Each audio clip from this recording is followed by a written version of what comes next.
For years, fans of TLC's Counting On wondered how Jim Bob Duggar had been able to keep his children from talking as they got married and left the nest.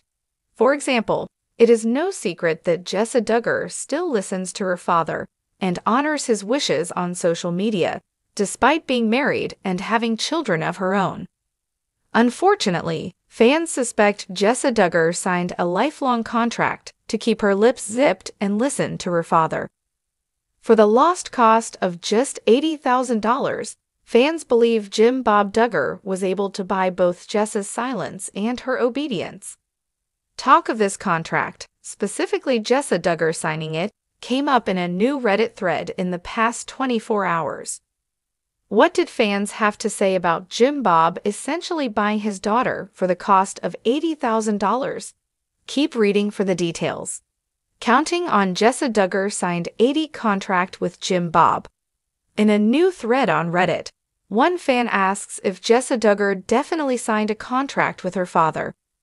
The one that includes an NDA for the rest of her life, and all for $80,000 and maybe getting a salary that Blob gets to decide, and she has no control or say in. The OP clarified. Another fan chimed in to add they were fairly certain Jessa signed the contract because of the way she acted. They, however, believed that Jim Bob got many of his children to sign a similar contract. Yeah, I definitely think so. I also think that everyone else signed it as well, Couples and Jana. I suspect that Jeremy and Jinger signed a revised one.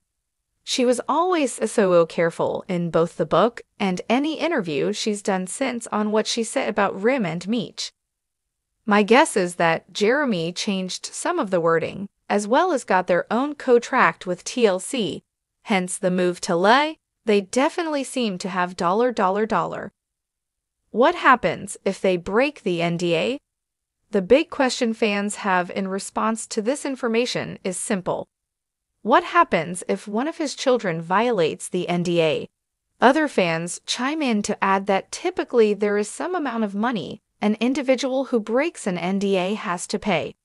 The amount is usually relative to the value placed on the information spilled that breaks the NDA. Other Duggar fans, however, question if a lifelong NDA will actually hold up in court. Typically, most NDAs do have some sort of expiration date. Fans also question if a lifelong NDA would end when Jim Bob passes away. After all, how would he be able to enforce it from beyond the grave? So, does Jessa Duggar signing a lifelong NDA with her father surprise you? Did Jim Bob Duggar make this move to protect himself? Share your thoughts in the comments, and keep coming back for more Duggar news.